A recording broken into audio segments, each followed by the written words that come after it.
Au cœur de la Suisse, une vallée des plus bucoliques, le centre mondial de l'horlogerie.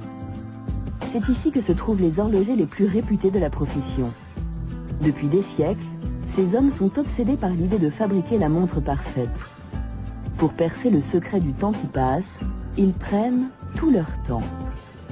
Une quête insensée pour laquelle ils ont su développer un savoir-faire unique, mondialement reconnu.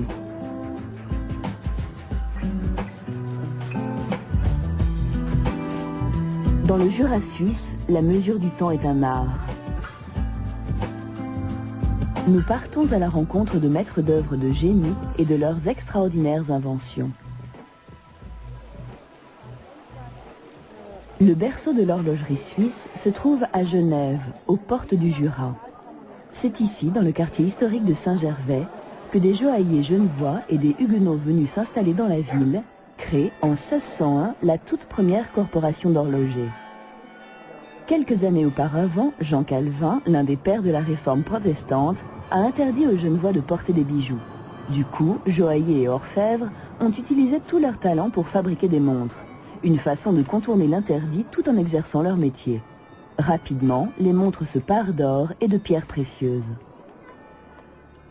Depuis ce temps, c'est à Genève que naissent les montres les plus luxueuses et les plus chères du monde. L'horloger genevois, Patek Philippe, s'inscrit dans cette tradition. Dans l'entreprise familiale règne une atmosphère de sobriété et de luxe manifeste.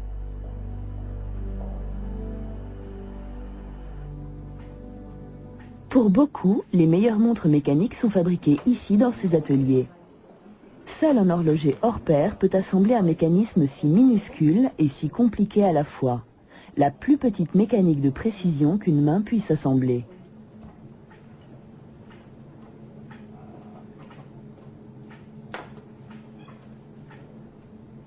La couronne, une pièce maîtresse, a deux fonctions.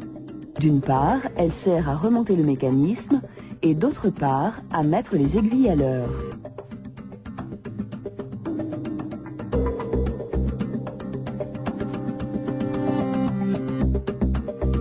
C'est donc avec la couronne que l'on remonte le ressort dissimulé dans le barillet.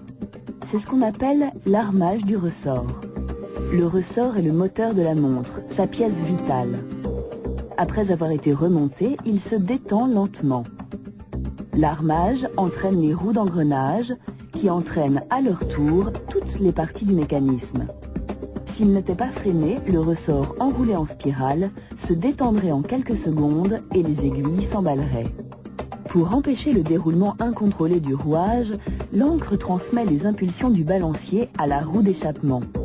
L'encre hache le temps en de minuscules intervalles. Le temps se laisse alors apprivoiser, on peut enfin le mesurer.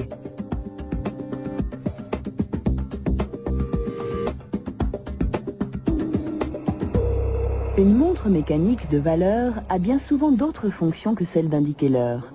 Elle signale par exemple la date. Les horlogers appellent ces options des complications.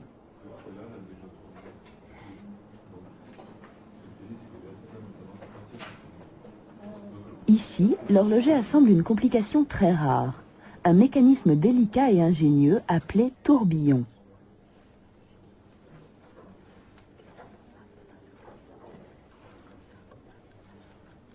Il faut plusieurs jours pour fabriquer cet ensemble minuscule contenant le système régulateur de la montre. Le tourbillon effectue un tour complet par minute. Tout l'intérêt de ce mécanisme réside dans le fait qu'il permet de contrebalancer les effets de la gravité terrestre. Les montres possédant un tourbillon sont des modèles d'ingéniosité, de véritables œuvres d'art. Et ce qui me plaît beaucoup dans mon travail, c'est qu'il y a un mélange de côté mathématique, physique, rationnel, avec un côté artistique et dextérité. Ça veut dire qu'on doit faire autant on doit polir des faces en acier, on doit polir des vis, on travaille avec nos mains, il y a un côté artisanal, et il y a aussi un côté physique, mécanique, avec des instruments de mesure, tout un côté un peu alchimie de l'horlogerie qui est très intéressant.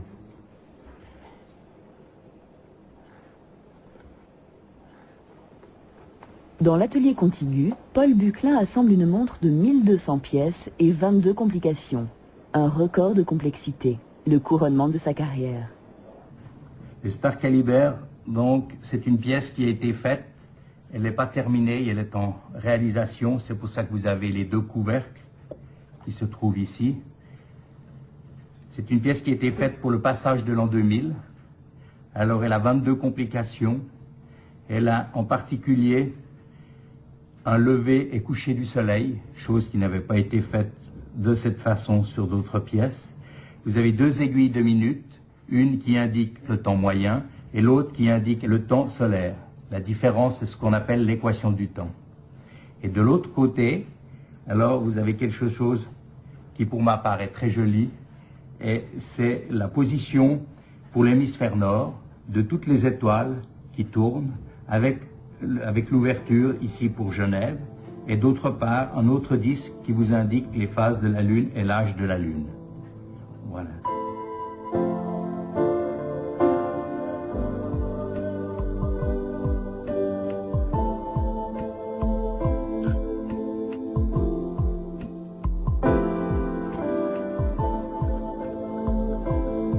Il faut des mois pour assembler le Star Calibre.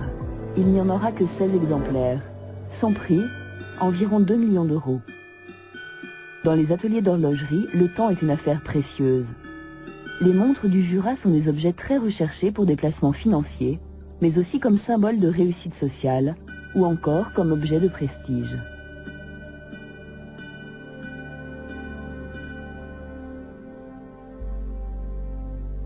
Ici, on vend du rêve, on vend aussi, disons, et puis la beauté des mécanismes aussi. Je crois que les gens sont sensibles à ça. Ça ne montre pas que l'heure, mais ils sentent aussi que ces pièces, elles vivent.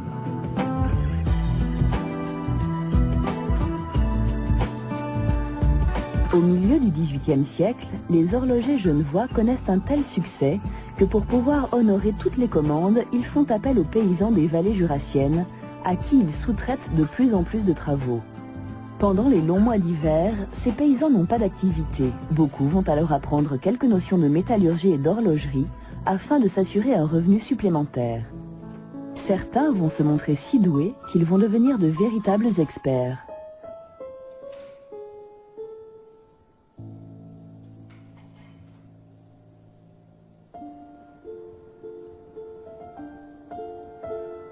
Avec l'industrialisation, le monde réclame des mesures du temps de plus en plus précises.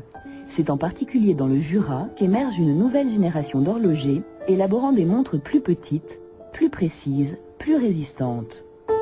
À la recherche de la parfaite maîtrise du temps, ces horlogers ont rapidement développé des mécanismes que l'on utilise aujourd'hui encore.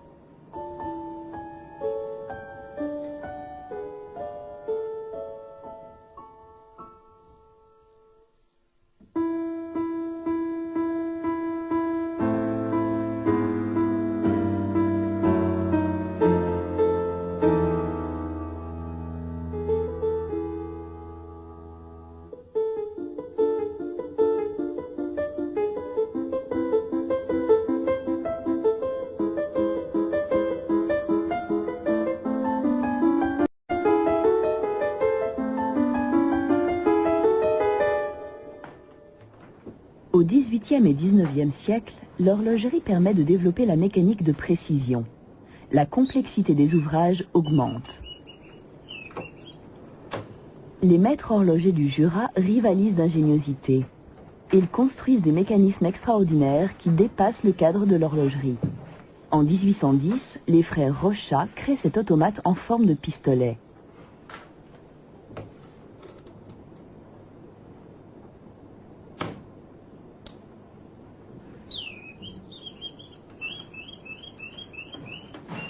La poignée du pistolet contient un petit soufflet qui alimente en air le chant du colibri.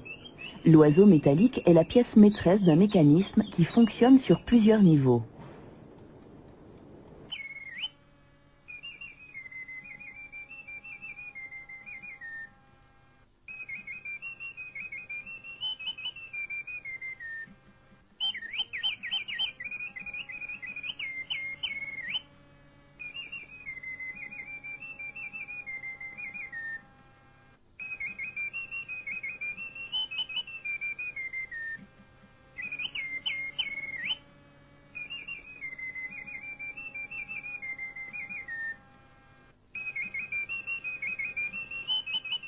Pour les meilleurs horlogers, la montre a toujours été un défi à l'imagination, bien plus qu'un objet de précision. Beaucoup de montres n'ont été fabriquées que pour sonder les limites techniques et créatrices.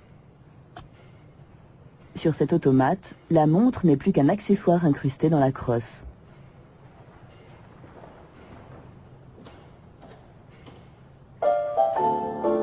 La famille Lecoultre, des Huguenots venus de France, s'est elle aussi installée dans la vallée des Maîtres du Temps. En 1844, Antoine Lecoultre invente le millionomètre, le premier instrument capable de mesurer le micron, le millième de millimètre. Cette découverte va permettre d'augmenter la finesse et la précision des montres.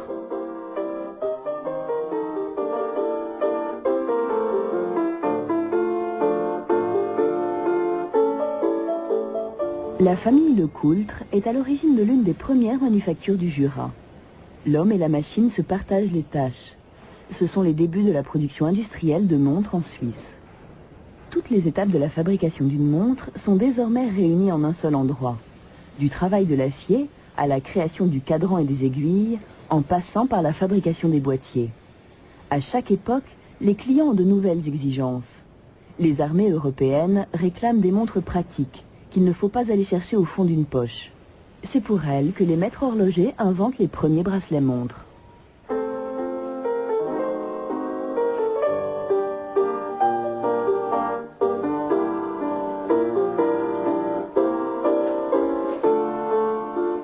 De plus en plus, les manufactures misent sur les connaissances, le savoir-faire et le talent de leurs collaborateurs.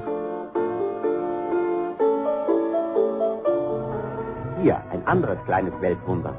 Das Werk dieser Herrenuhr ist nur 1,4 mm dick, also nicht einmal so dick wie ein Zündholz. Auch dieses Perpetuum mobile, der Traum jedes Erfinders, ist eine Jäger-Lecoultre-Sprung. Ohne jedes menschliche Zutun wird die Atmos als einzige Uhr der Welt allein durch die Temperaturschwankungen der Luft aufgezogen. Aujourd'hui, dans une manufacture, on compte environ 50 métiers différents. D'anciens métiers, comme la miniature en émail, ont ressuscité. Sur beaucoup de modèles Reverso, par exemple, le revers est orné de miniatures de style Art déco ou Art nouveau. Ce modèle date des années 30, période de la grande crise économique. Ces lignes sobres sont le reflet de cette époque.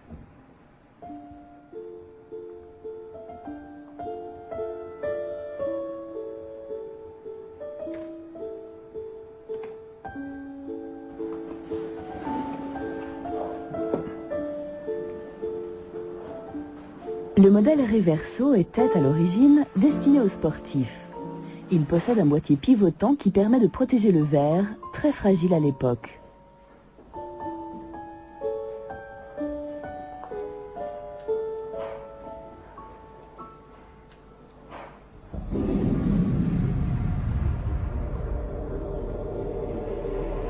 Dans les manufactures modernes, l'ingénieur et l'ordinateur ont fait leur apparition. Mais l'ordinateur n'est pas en mesure d'accomplir le délicat travail de précision.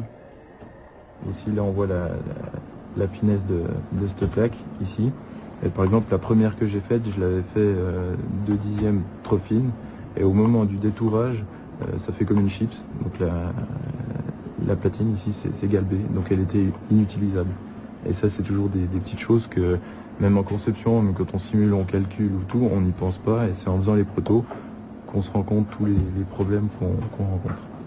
Donc je vais dire 50% du temps sur l'ordinateur et 50% à côté où il faut réfléchir, un peu calculer, voir où on peut mettre les pièces.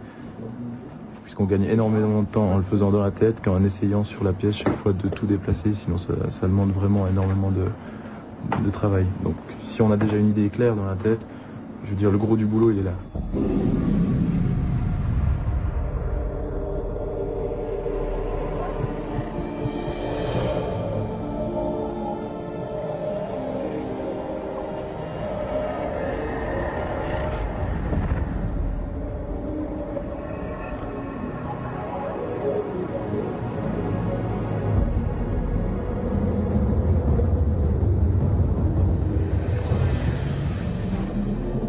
L'intérieur d'une montre a tout d'un puzzle en 3 dimensions. La plupart des pièces bougent les unes par rapport aux autres. et certaines sont soumises à des charges très importantes. Cette roue, par exemple, tourne 700 000 fois par jour. La robustesse et l'innovation, c'est ce que recherchent les meilleurs horlogers. David Cando et son équipe ont longtemps travaillé à la conception d'une montre qui permet d'entendre passer le temps.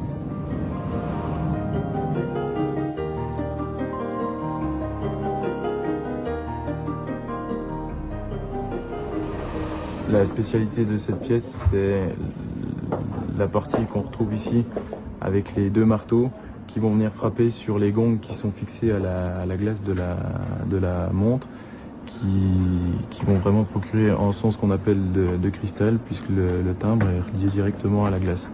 Donc nous avons ici le timbre des heures et des minutes en violet, et qui va vous indiquer les heures, les quarts et les minutes au passage à la demande. C'est quoi ce chose-là, c'est la meilleure solution, hein. Tout à fait. D'accord. Oui, oui. Cette montre en platine a la valeur d'un bel appartement. Il n'y a pas plus discret pour signaler sa fortune et son rang social.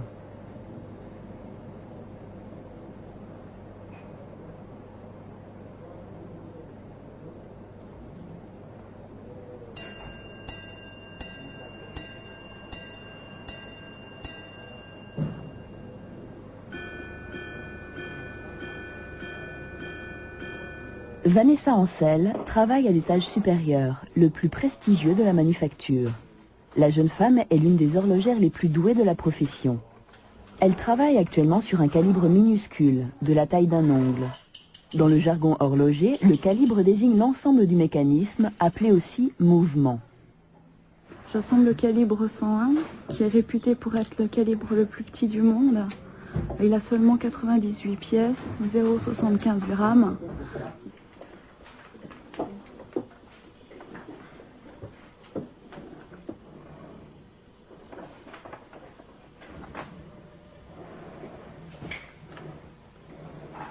La moindre inattention et le travail de plusieurs jours est anéanti. C'est pour cette raison que Vanessa Ancel ne travaille que le matin à l'assemblage de ce minuscule mécanisme. Elle se sent alors suffisamment calme pour assembler des pièces dont certaines ont la taille d'un grain de poussière.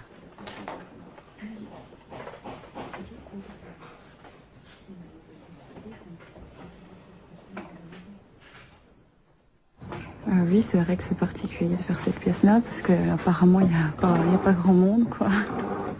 Et oui, c'est vrai que je suis fière de le faire, quoi.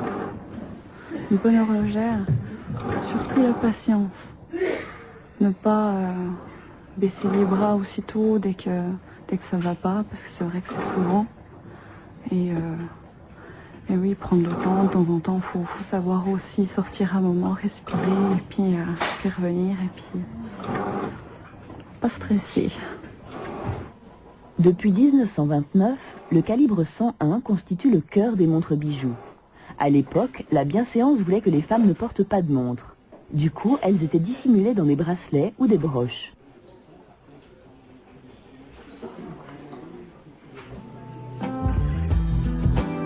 Prochaine étape sur la route des maîtres du temps, Sainte-Croix. L'industrie horlogère du Jura suisse compte de grandes manufactures, mais aussi des horlogers indépendants et très reconnus. Ce sont souvent ces esprits libres qui sont à l'origine de petites révolutions dans les mécanismes et l'esthétique des montres.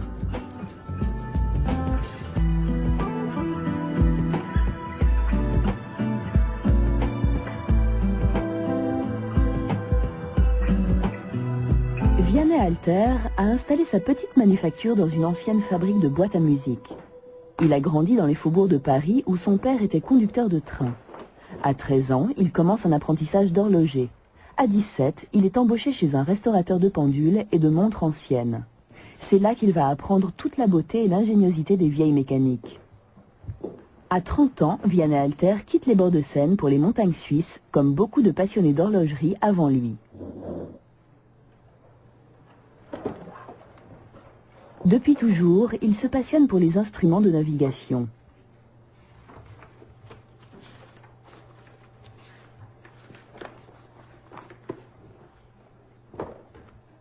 J'ai besoin de ces objets autour de moi, comme ici, où l'on trouve de tout ce qui était pour l'aviation déjà les instruments de tableau de bord qui demandaient, parce que c'était une histoire vitale pour les pilotes, une précision et un art de fabrication qui soit extrême. Donc j'apprécie énormément d'être entouré de ces objets. Ça m'arrive de les ouvrir, de les démonter et de voir comment ils ont été réalisés. Ça m'inspire pour pouvoir des fois glisser ces idées ou ces procédés dans ce que l'on produit dans l'horlogerie.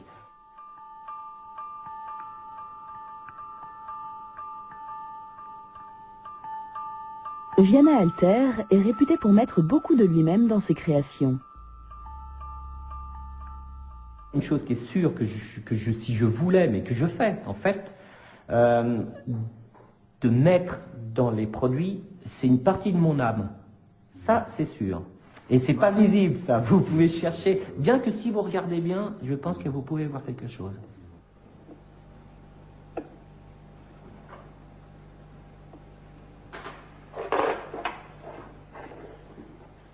Une petite équipe de spécialistes aide le maître horloger à concrétiser ses rêves. Ici, chaque pièce est fabriquée à la main et vérifiée sans cesse afin qu'elle n'ait pas le moindre défaut. Il faut parfois des mois pour fabriquer une seule montre. La petite manufacture n'en produit qu'une centaine par an. Un petit peu des deux côtés, mais le moins possible. Ouais, non, mais ça va bien comme ça. Les dimensions, les largeurs. En 1998, Viana Alter lance l'Antiqua. Ce modèle très particulier lui assurera une renommée internationale. On va avoir un contraste plus important sur les deux.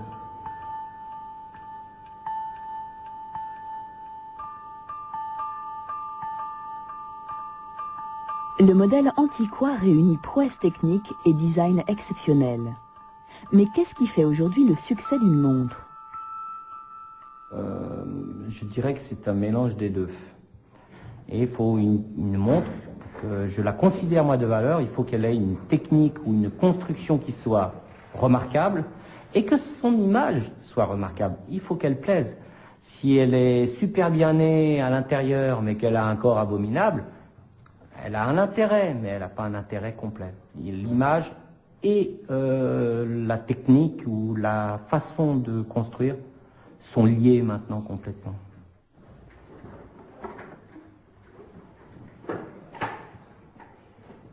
Pour cet horloger, la construction d'une montre s'apparente à un jeu d'échecs où les possibilités sont illimitées.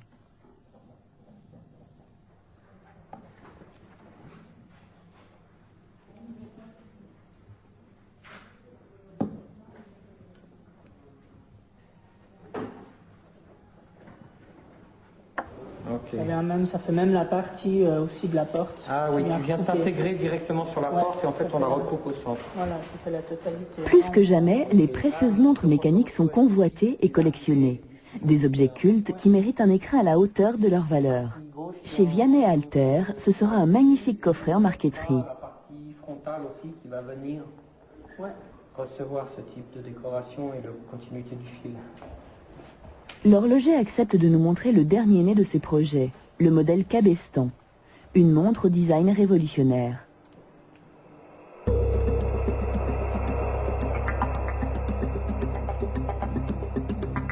Ici, des cylindres ont remplacé les aiguilles. Le mouvement de conception transversale est appelé mécanisme à fusée. À l'origine, beaucoup de montres de Gousset possédaient un tel mécanisme.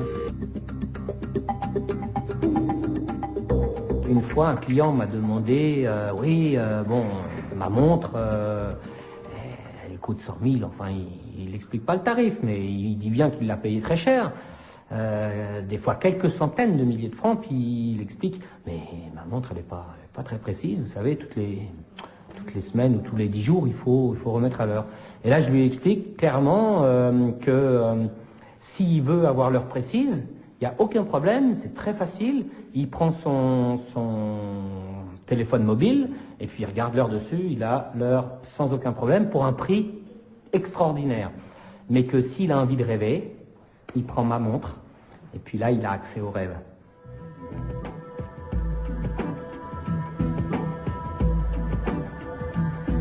Nous quittons Sainte-Croix et traversons le balcon du Jura en direction de la région des lacs aux confins des Alpes.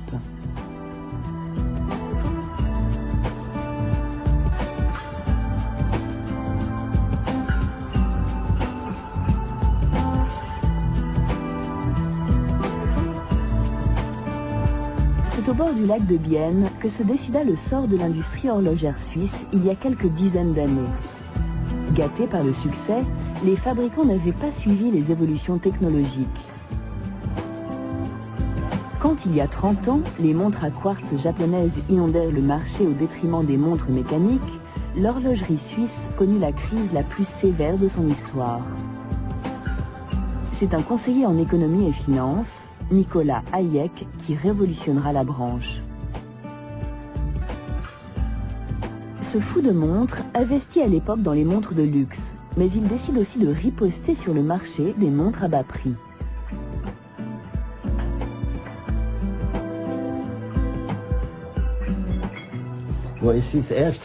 La première fois que j'ai montré la Swatch, c'était sur un terrain de tennis.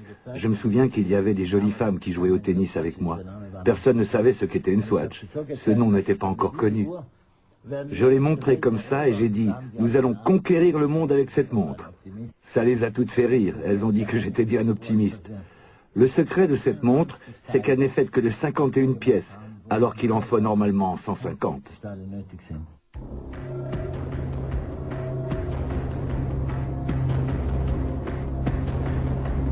Cette nouvelle montre possède un mécanisme à quartz. Des composants électroniques remplacent les parties mécaniques, telles que le ressort ou l'échappement. Le boîtier est entièrement en plastique.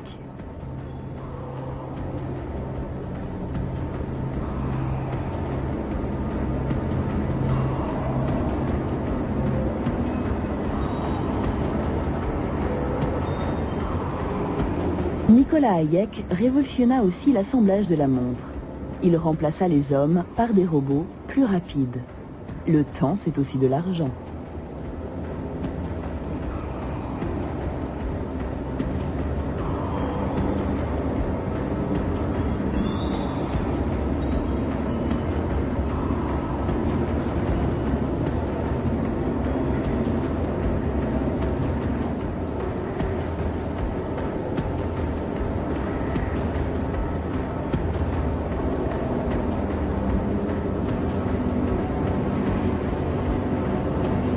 Une bonne montre à quartz a de nombreux avantages. Peu chère, elle est souvent plus juste que les montres mécaniques les plus coûteuses. Mais on ne pouvait bien sûr pas dire ça. Alors il a fallu trouver un autre argument de vente. Et ça a été qualité, prix bas, provocation et joie de vivre. Joy of life.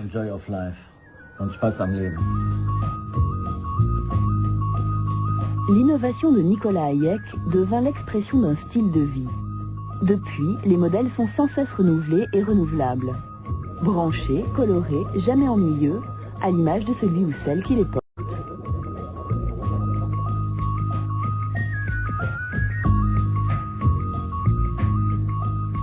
Cette montre culte est devenue un bien de consommation à durée de vie limitée. On peut en changer selon l'endroit ou l'humeur. Avec ce succès phénoménal, la profession a compris que l'horlogerie consiste avant tout à vendre des émotions. Les horlogers ont retenu la leçon. Aujourd'hui, le marketing est devenu aussi important que les prouesses techniques. La première publicité pour la Swatch que nous avons faite pour l'Allemagne était une pure provocation. On a accroché à Francfort, sur le bâtiment de la Commerzbank, une Swatch de 140 mètres de haut. Une vraie montre qui fonctionnait. Et on a inscrit Swatch, Suisse, 60 Deutschmark. Vous savez, accrocher une montre en plastique d'une valeur de 60 Deutschmark sur un bâtiment qui en a coûté 380 millions et qui renferme de l'or et des billets de banque, c'était vraiment la provocation du siècle.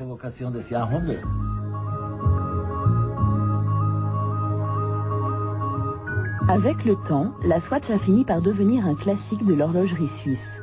Des artistes reconnus travaillent à son design et contribuent à son succès. À ce jour, près de 250 millions d'exemplaires ont été vendus de par le monde.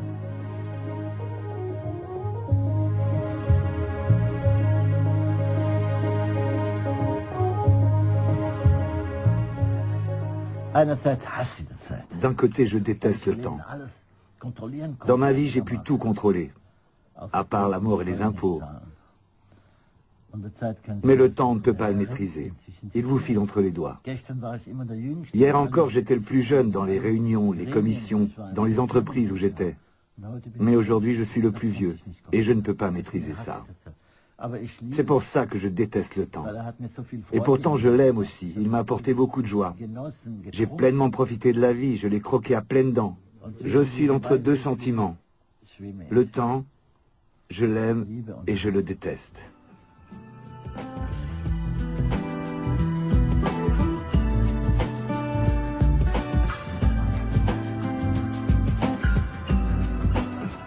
Nous rejoignons Neuchâtel, tout au bout de la vallée des maîtres horlogers.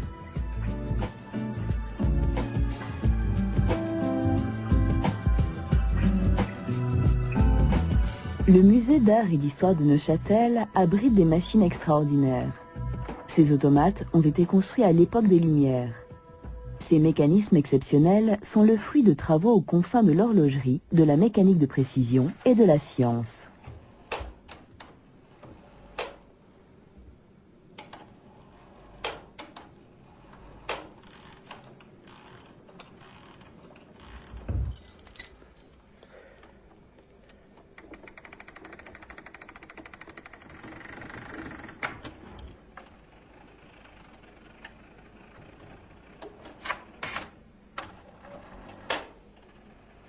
Le père de ces automates est Jacques Edrose, un horloger de génie très en avance sur son temps.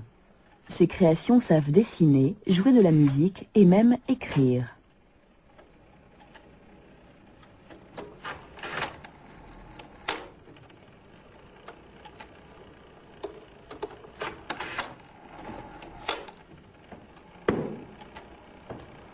Jacques Edrose sillonne l'Europe avec ses automates. Partout où il va, il suscite l'admiration, mais son invention provoque aussi la crainte. En Espagne, il échappe de peu au bûcher de l'Inquisition.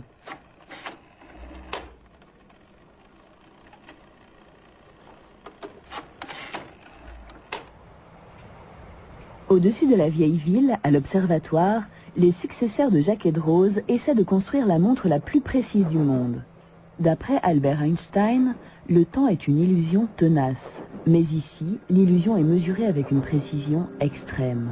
15 chiffres après la virgule, c'est la précision avec laquelle les scientifiques de ce laboratoire ont calculé la durée d'une seconde. Cela est rendu possible grâce aux horloges atomiques. Des montres sans partie mécanique, sans ressort, ni roue d'entraînement, sans cadran, ni aiguille. La partie la plus importante d'une horloge atomique se trouve bien cachée en son centre. Il s'agit du tube de césium. La mesure du temps est basée sur la fréquence des oscillations des atomes de césium.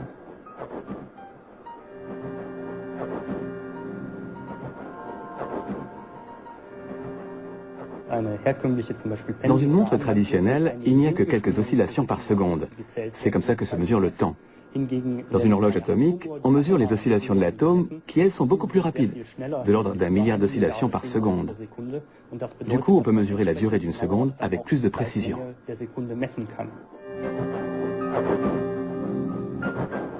Les horloges atomiques de Neuchâtel ne sont pas seulement très précises.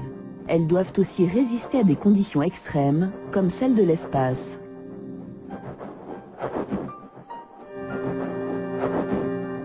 L'horloge atomique est la pièce centrale du nouveau système de navigation européen mis en orbite, Galileo. Ce système ultra précis trouve aussi des applications dans la vie quotidienne, notamment dans les systèmes de type GPS.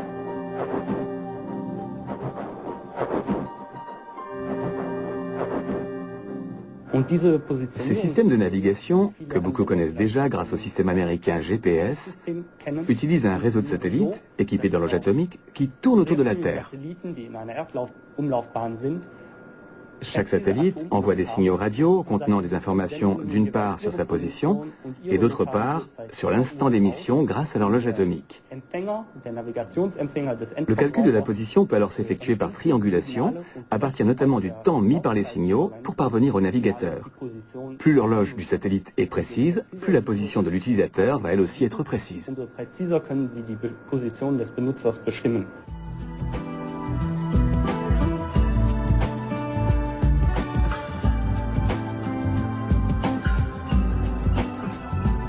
De retour dans la vallée des maîtres horlogers, nous nous dirigeons vers la Chaux-de-Fonds.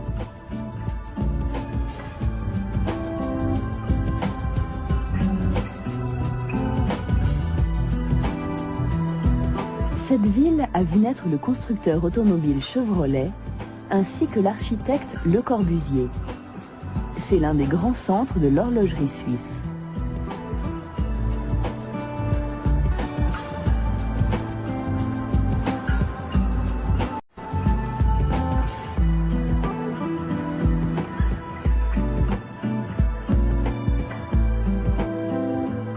Dans le monde des horlogers, Ludwig Oechslin passe pour un érudit et un génie de la conception. Après des études de philosophie, d'histoire ancienne et d'astronomie aux universités de Bâle et Berne, il s'est tourné vers l'art horloger.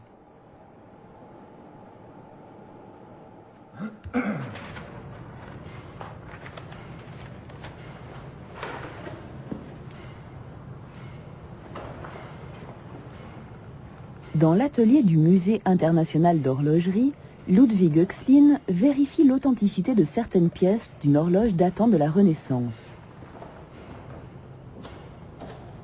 C'est une personnalité hors du commun qui vit dans un monde bien à lui, un monde fait de science, de calcul et d'élaboration. Même si en matière d'horlogerie, les principales découvertes ont été déjà faites, Ludwig Oechslin est persuadé que tout peut être refait différemment. Tout, oui, vraiment.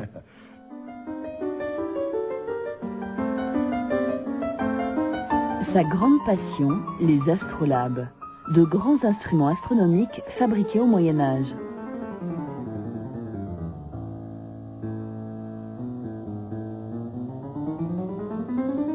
Des appareils de mesure extraordinaires qui permettaient de déterminer la position du Soleil, de la Lune et des étoiles et servaient également d'appareils de navigation.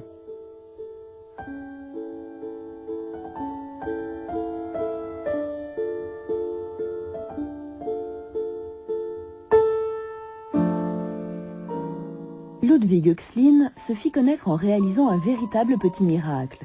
Il réussit à miniaturiser un astrolabe pour l'intégrer dans une montre-bracelet.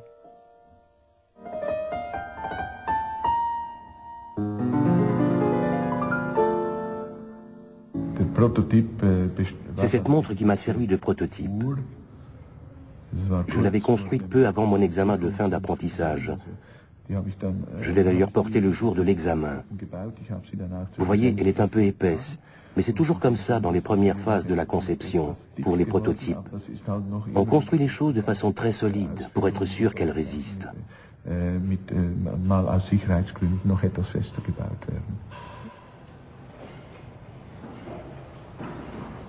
La montre astrolabe possède un engrenage d'une précision jamais égalée. 144 000 années s'écouleront avant que les données astronomiques ne dévient d'un seul jour.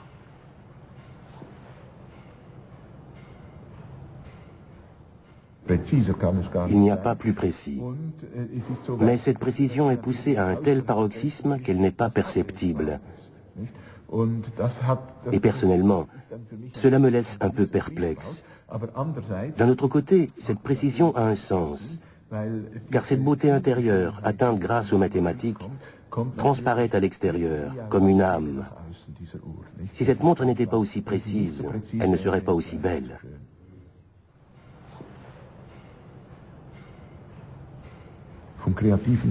Au niveau créatif, c'est un grand moment quand on arrive à construire de la façon la plus simple possible une montre très compliquée. C'est là toute la difficulté.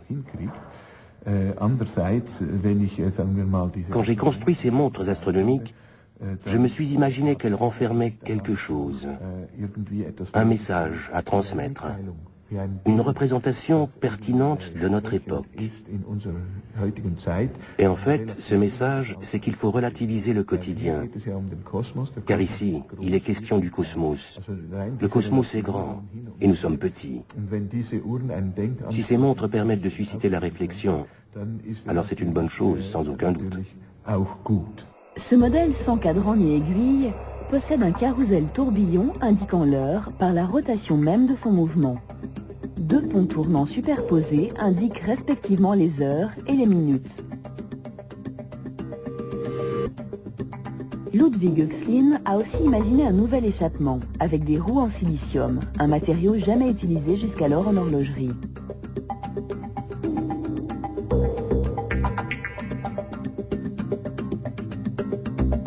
Mais que l'on soit un créateur hors pair, ou encore un scientifique brillant, face au temps, le génie fait place à l'humilité.